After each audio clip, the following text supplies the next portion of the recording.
Aircraft design has never been better. But just one flaw can end in disaster. Join National Geographic as we examine and recreate some of the worst aviation crashes in history. Air Crash Investigation, the brand new season, next on National Geographic.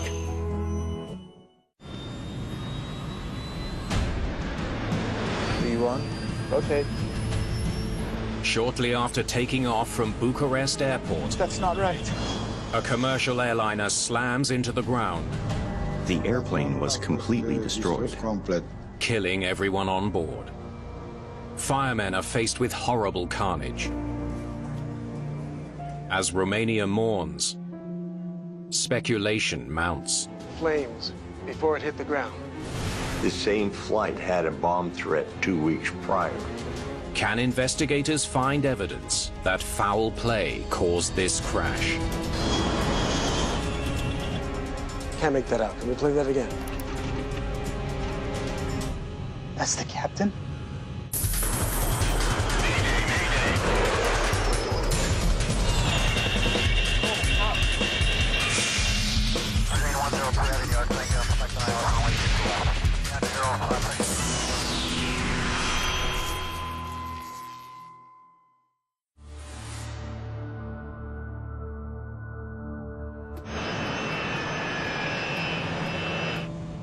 It's a wintry Friday morning as the crew of Tarom Flight 371 prepares for takeoff from Bucharest's Otopeni International Airport. Before takeoff checklist. Flight controls. Checked. Flaps. Flaps at 15. Confirmed. Checklist complete. 49 passengers are on board the Airbus A310 bound for Brussels. Looks like we'll have room to spread out. Terry Chung is a financial advisor on her way home to the US after a work stint in Bucharest. I knew Terry Chung. We were working with the National Bank of Romania. She was a terrific advisor, and she was a terrific person. We were so fortunate to have people like Terry Chung. Perfect March weather. In spite of the snow, the flight is on schedule. Flight 371, cleared for takeoff. 371, cleared for takeoff.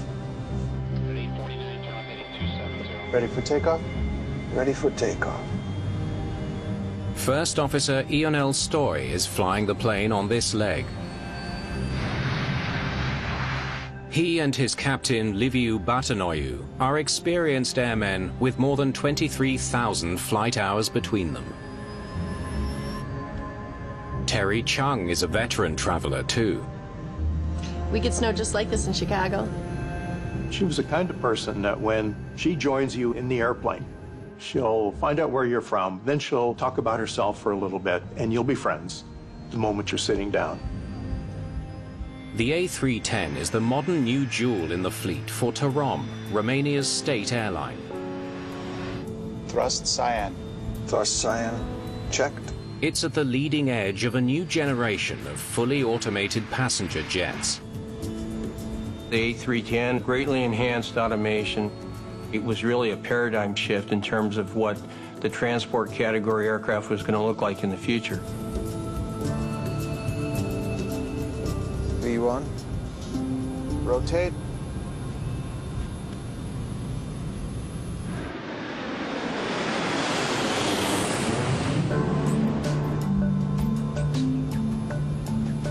You handle the controls, I will go to the throttles. While the first officer flies the plane, the captain monitors the plane's thrust levels, which are being controlled automatically by the A310's computer. Well, the auto thrust greatly reduces the workload on the pilots because it manages the thrust required based on the aircraft performance, either takeoff, climb, descent, and in fact landing.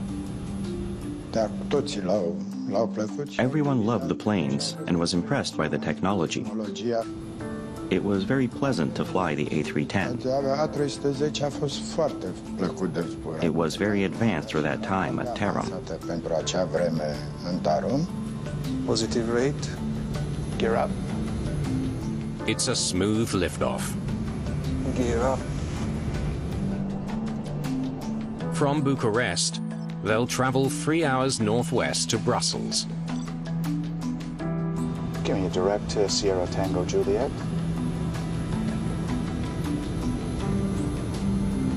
There it is. Just after liftoff, the plane makes a left turn towards its first navigation point.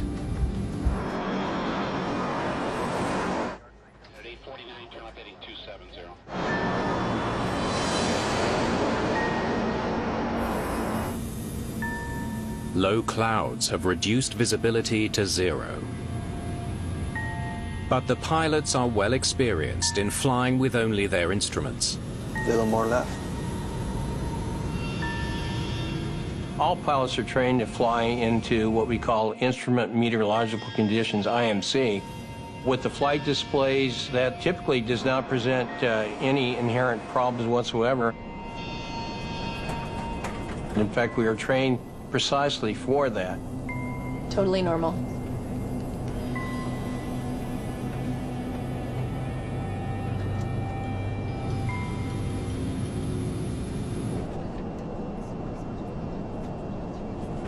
All of a sudden, the first officer notices something isn't right. The plane is banking sharply to the left and veering off course.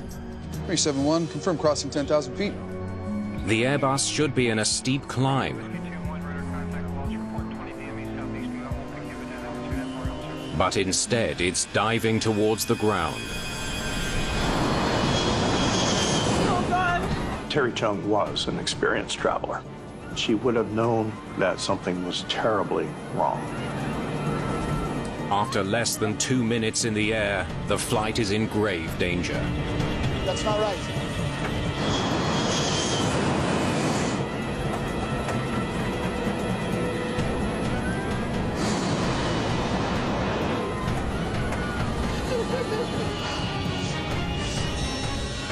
"371, confirm your altitude, please."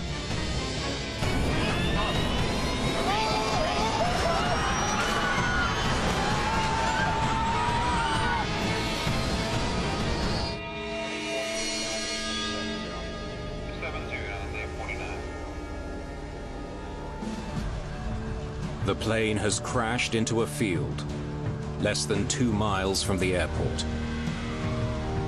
It takes an hour and a half to contain the massive fire. 1,100 miles away in Brussels, an anxious wait for news. 32 passengers on the plane were Belgian. I was at home and I received a call. The only information they had was that the plane had gone down. In the aftermath of the fire, it's clear that there are no survivors. News reports show the aircraft disintegrated on impact. Wreckage is spread over a wide area. Firemen have witnessed horrible carnage. 60 people are dead, including the pilots, 9 other crew members, and all 49 passengers. Everyone was shocked. We couldn't imagine what could have happened. As news spreads around the world, the speculation begins. Was this crash the result of an explosion? The airplane was completely destroyed. There were only a few pieces left, some of them blown away by the wind. Sorin Stoicescu is the lead investigator from the Romanian Department of Civil Aviation. Many people were tempted to say that the aircraft exploded in the air. Aeronava a explodat în aer. Această problemă a dat ideea și altora. This led to the idea that it could have been a terrorist attack. Unui atac terorist. A bomb on board. Was it a bomb, or did something else destroy this passenger jet beyond all recognition? It's the most urgent question Romanian investigators face as they race to the crash site. Tarom Flight 371 has slammed into a farmer's field just a few hundred yards from a local train station outside Bucharest. All 60 people on board are dead, making this the deadliest air disaster in Romanian history. Tape it off. Keep the press away. The wreckage is still smoldering as lead investigator Sorin Stoicescu and his team set to work. It was quite tragic what happened. The aircraft was halfway buried in the ground. Everything was spread around. It was unfortunate. Assembled in France, the A310 is one of the most popular planes in the skies. Several hundred are in use by dozens of carriers around the world. A lot of eyes were on this particular mishap. Because of the urgency to find the cause, there's a great deal of pressure on the investigators.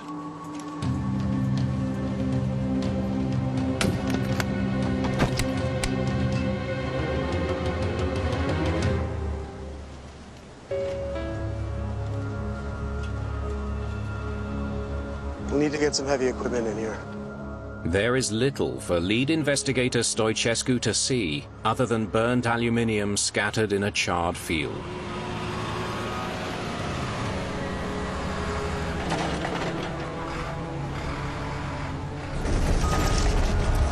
We'll have to do this piece by piece.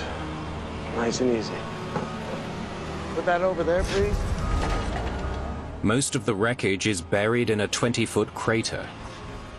It's painstaking work getting the pieces out of the deep hole.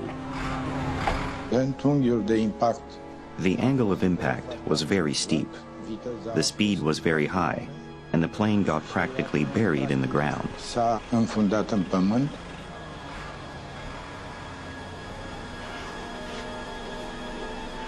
If that's the left wing, and that's the nose cone. Looks like it came in almost vertical. The shape of the crater indicates the plane came in at a steep angle.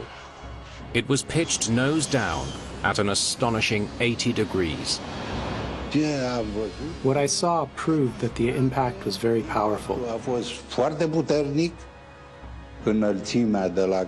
height from where the aircraft started to dive at 80 degrees and the force of the impact didn't allow any chance for survival.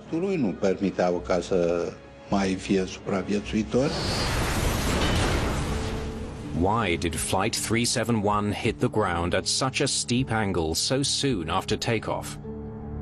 This certainly would have perked the interest of the investigators. Why would such an anomaly occur at that particular phase of flight? That's highly unusual. Nose first, high speed. Could be engine failure. Slowly, investigators uncover most of the plane, including the engines. The layers of wreckage paint an astounding picture. The engines were buried in the ground. When the aircraft hit the ground at an 80-degree angle,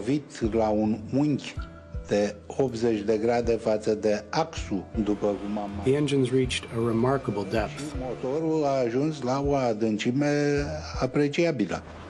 That's the right engine. The left should be over there. We need to bring him out carefully. The stakes are incredibly high. Relatives of the victims are being flown in to Bucharest to identify the bodies.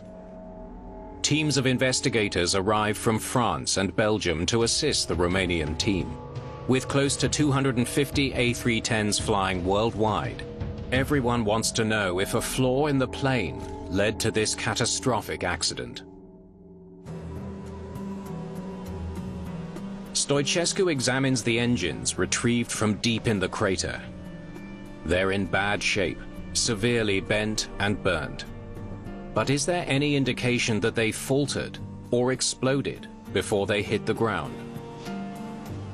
No burn marks inside, only outside. A first look shows no signs that the engines caught fire in the air. Let's see the blades. The rotor blades are badly damaged, to be expected given the force of the impact with the ground. But a skilled eye can tell a lot from the direction of the markings. Do you hear? It's all impact damage. The marks show the damage happened when the blades bent on impact, not in the air. The initial inspection indicates engine failure did not cause the crash.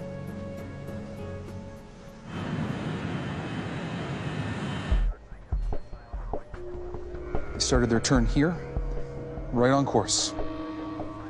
Investigators wonder if the air traffic controller on duty has any insights to offer.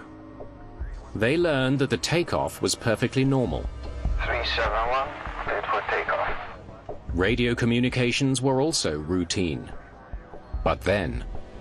This is what he should have done. Not this. They learned that Flight 371 veered off course shortly after takeoff. It leads Stoichescu to a possible cause. So, did they de-ice or not? Stoichescu wonders if the light snow falling could have led to a buildup of ice on the plane's wings. Bad meteorological conditions are a consideration in any mishap. They did. What time was that? 9 a.m. But investigators are told the plane was properly de-iced just before takeoff, and that the pilots were briefed on the weather. In this case, they were appraised of the actual weather that existed at the time of the mishap. The Romanian army is called in to help transfer wreckage to a nearby hangar.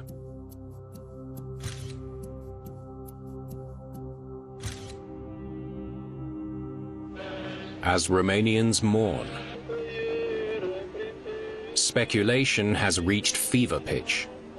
Many think a bomb is to blame for this disaster. A steady stream of press reports feeds the speculation.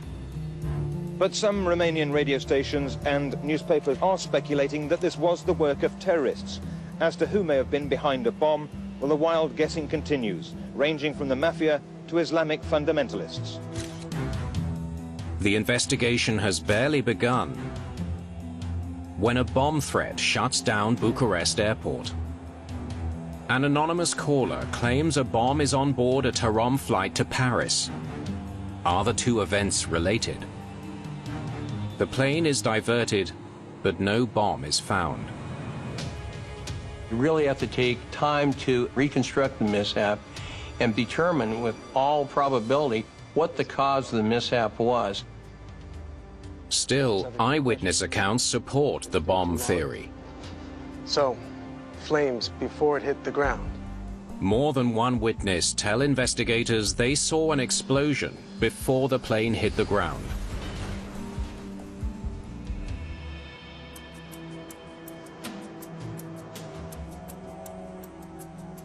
Investigators want a definitive answer about whether a bomb caused the crash. So they bring in the world's leading experts on bomb detection, the FBI. Special Agent David Beisner. Stoichescu. Appreciate your help on this one. The FBI has good reason to believe Flight 371 was bombed out of the sky. This same flight going to Brussels had a bomb threat 2 weeks prior. A phoned-in threat. It's now up to the FBI to determine if this was an accident or an act of murder. FBI Special Agent David Beisner begins his investigation into the crash of Tarom Flight 371 with a flyover. He's looking for evidence of a mid-air explosion. We flew the exact flight route from the end of the airstrip to the crash site, looking for debris that would have been blown off of the aircraft had a bomb gone off in air. A mid-air explosion, like the one that downed Pan Am Flight 103 over Lockerbie, Scotland, will scatter debris over a wide area away from the main impact point. Beisner wants to see if any small pieces are buried in the grass, hidden from the team on the ground. It was a cut field, similar to a hayfield. There could be all kinds of debris down there in the grass. Most of the wreckage has been moved to the hangar, but some telltale scattered pieces might be visible only from the air. There's nothing here. There's nothing out of the ordinary. No other debris or fuel or anything else on the ground. Beisner isn't giving up yet. I'll take that one. He inspects the mountains of debris collected from the crash site.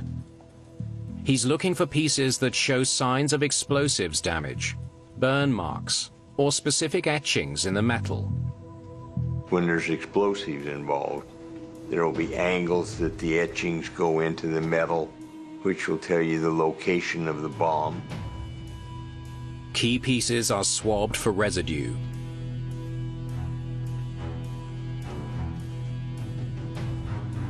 And undergo chemical analysis. You have to stick strictly to the facts, what you can see and what you can prove. What people tell you or what's in the news, that is something that you look at later. After 5 full days of investigation, the FBI is confident it has its answer. There is no evidence of an explosion on Flight 371 or any other criminal cause for the crash. I just closed the case. It's unfortunate that the Americans died, but it wasn't an act of terrorism that caused their death. Și am invitat autoritățile belgiene. We invited authorities from Belgium and France to conduct their own investigations. One by one and separately, everyone agreed. It wasn't a terrorist attack. At all. I personally am convinced it's an accident. Those who witnessed a mid-air explosion were likely mistaken about what they saw. What may appear to be an explosion to a person on the ground may be an aircraft component actually coming off the aircraft. Any number of things could give that appearance. The FBI's work may be done, but Romanian investigators are still searching for the cause of the crash. Tarom pilot and instructor Aurelian Botezatu is asked to join the investigation. I felt the pressure from the media and internally within Tarom after I was appointed as an investigator.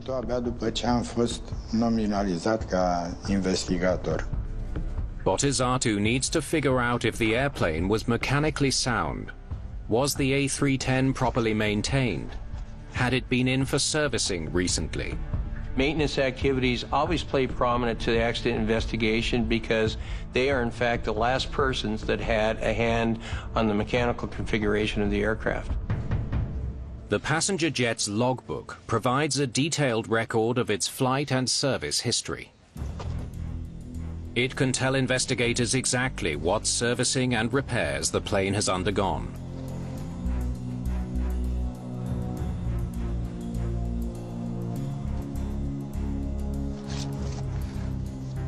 Looking good so far. Botezatu finds that all scheduled maintenance was performed on time. So nothing unusual?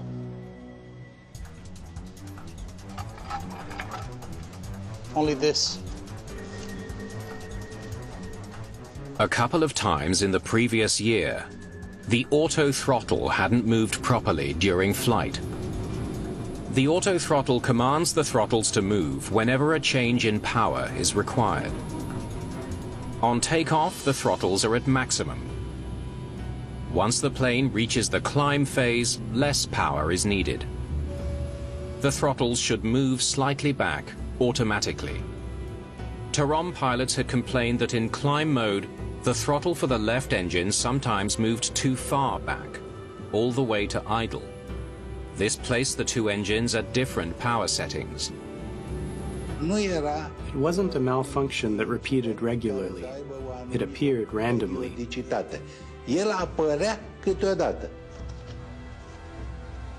Almost a year ago, the airline put a briefing card in the cockpit logbook, alerting pilots about the problem.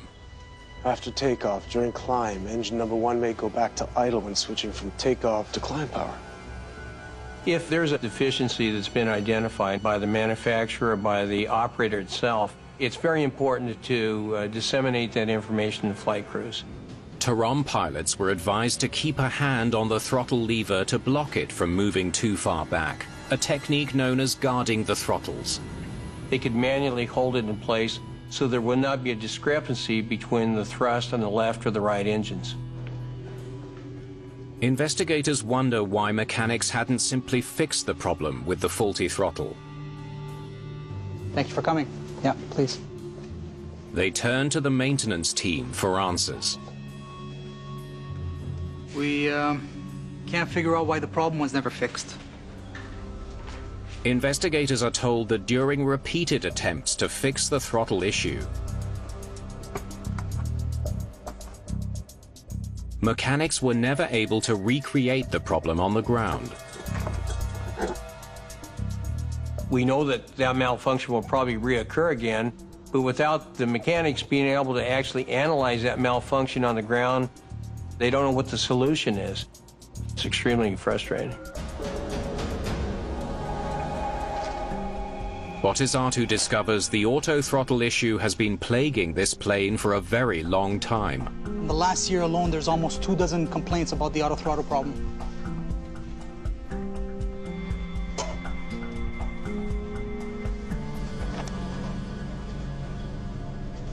This one's from the captain.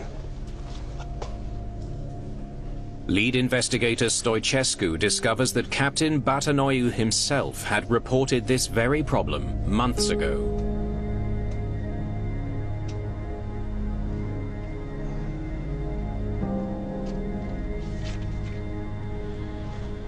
The captain recorded it in the plane's logbook. He did what the briefing card told him to and held the faulty thrust lever from moving back. Everything worked out fine. The system anomaly was known to the manufacturer as well as the operators. Pilots were trained to react and respond to the anomaly. If you knew about this problem and you knew what to do, how could it have caused the accident? Doesn't make sense. Searching to understand why Tarom Flight 371 slammed into the ground shortly after takeoff. V1, rotate. Investigators turn their attention to the pilots themselves. They wonder if there's anything in their flight records to suggest they made a fatal mistake. Okay, let's go. The captain first. Captain Batanoiu spent his entire career at Tarom. Graduated military flight school in 1969. He'd flown more than 14,000 flight hours on 6 different aircraft. Impressive. Lots of flight hours. I flew with Captain Batanoiu. He was a prepared pilot, conscientious, attentive to what he was doing. Next. Pilot Stoy, graduated military flight school 1968. The first officer was also experienced. His training record is excellent. They were a good match. Yeah. So, 2 excellent pilots in the cockpit that day. Next, they check the medical records. Captain Batanayu, high mental condition, fit for long-range flights. Captain looks good. The captain is 48 years old. The first officer, 51. But despite increasing age, their medical reports have never faltered. First Officer Stoy, close to retiring age. Good level of information processing, motivated for flight. Stable personality. Physically and psychologically, both pilots check out. Both were medically and psychologically fit to fly. They were very attentively tested at medical checkups. Both plane and pilots have passed close inspection.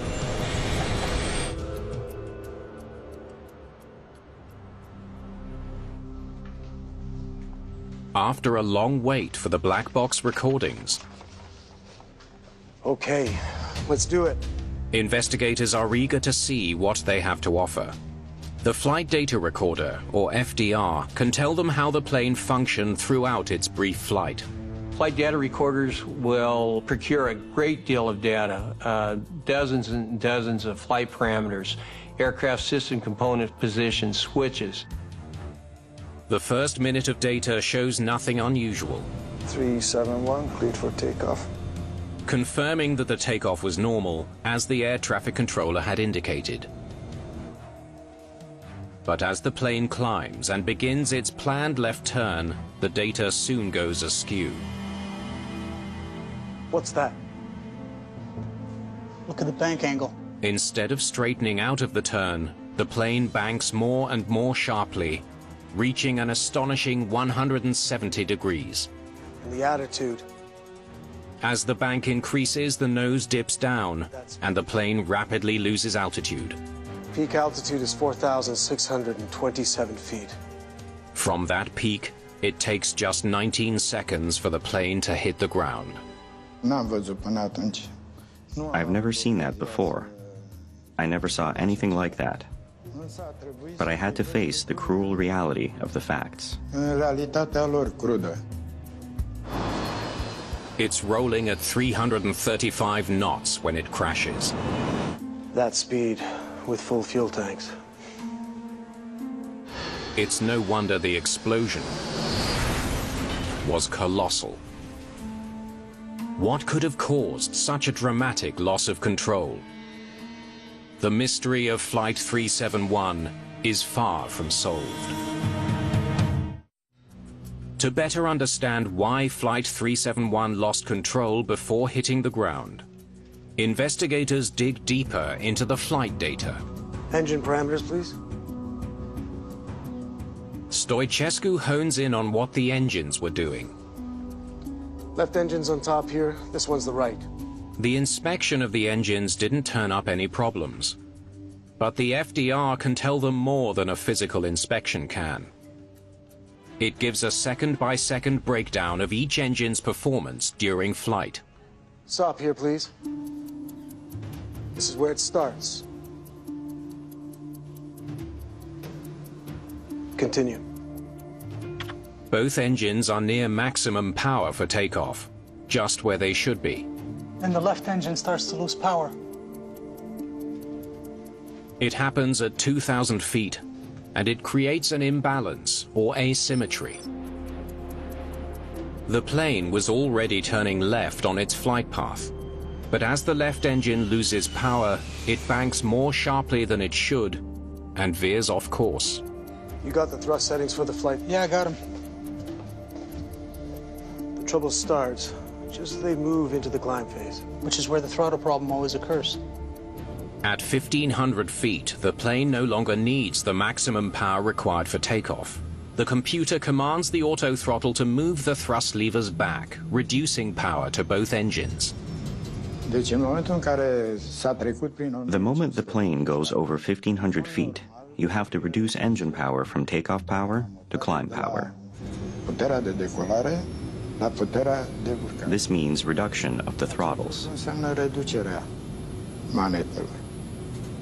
But the mechanical problem with the throttle resulted in the left engine powering further back than it should, creating a huge power imbalance between the left and right engines. That imbalance forces the plane into a sharp left turn. That explains the extreme bank.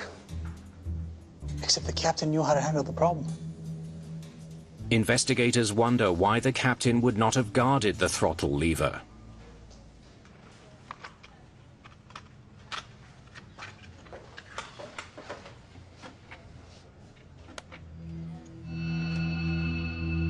The cockpit voice recorder contains 2 crucial minutes of audio that could answer the investigators' key question. Okay, let's go. Why didn't the pilots take control of the throttles to save the plane? 371, cleared for takeoff. Ready for takeoff? Ready for takeoff. Takeoff initiated at 9:06 a.m. Everything sounds normal during takeoff. The crew is calm, and there are no unusual noises in the cockpit. V1. Rotate.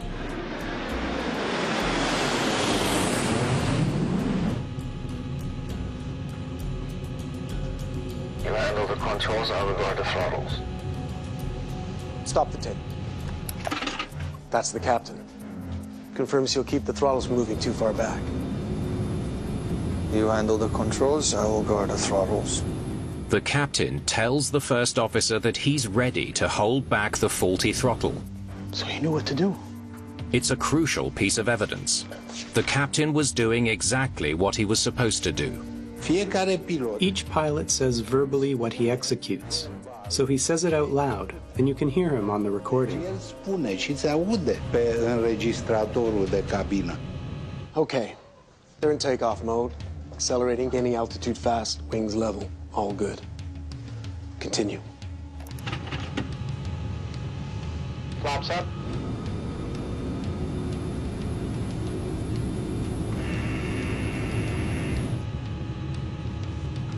Flaps lifted immediately after the command.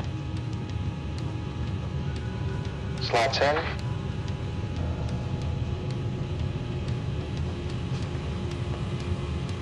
That's strange. The captain reacts quickly to the flaps command, but he doesn't respond at all to the next one. He was asked for flaps and slats. The flaps was selected in, but the slats never. Why wouldn't the captain retract the slats? Captain, are you all right? The first seat. Can't make that out. Let me play that again.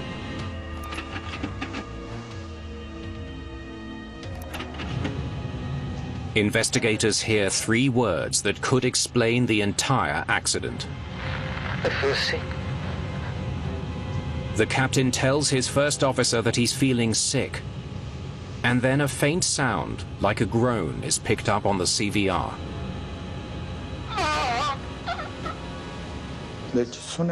The sound is similar with what I'll do now. Investigators think the sound could be a human in pain. That's the captain? Listening to the cockpit voice recorder from Tarom Flight 371, investigators make a shocking discovery. After this sound, nothing. After the captain complained about feeling sick, he falls completely silent. There isn't a word from him for the rest of the flight. The first officer seems to be all on his own. The captain disappears from the recording on the black box as a voice and any kind of presence. In my opinion, after this, the captain collapsed. Investigators believe that Captain Batanoiu may have had a heart attack and either fell unconscious or died.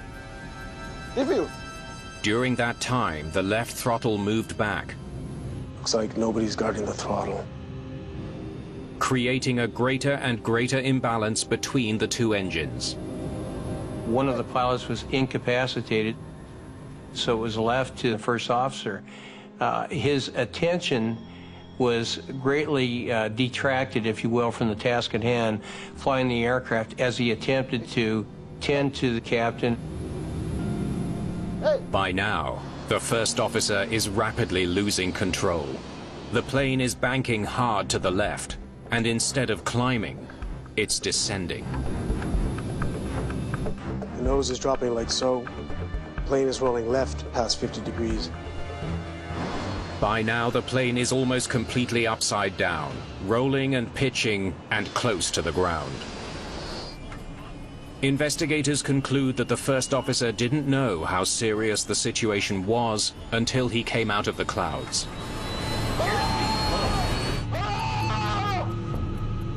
It was below 2,000 feet. He saw the ground, and he was shouting, "Ah!" That was the last thing we heard. Investigators finally understand what happened on board Flight 371. They combine all their evidence to paint a picture of what the first officer was up against. The cascade of problems unfurled quickly.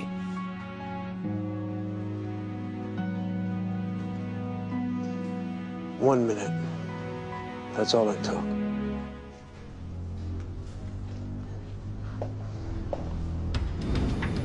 First, the weather.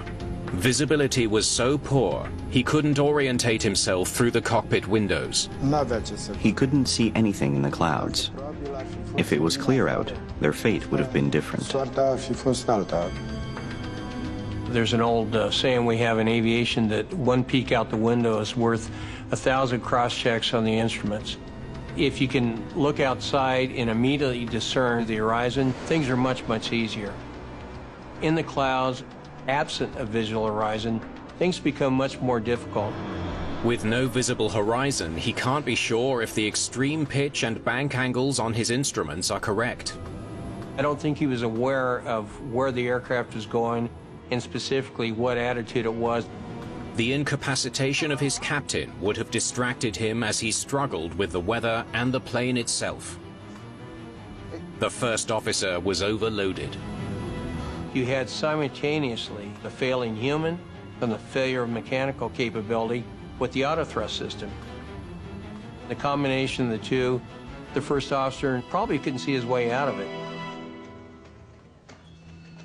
The final report identifies 3 contributing causes for the crash. First, the left thrust lever moved back to idle, causing a large thrust imbalance. Second, the captain was likely incapacitated. And third, the first officer wasn't able to recover his out-of-control plane, something few people can fault him for. He was an exceptional pilot. But in this case, there were 2 issues: the absence of the captain and the malfunction of the throttle. He acted based on his training and experience. His actions were reactive in this situation.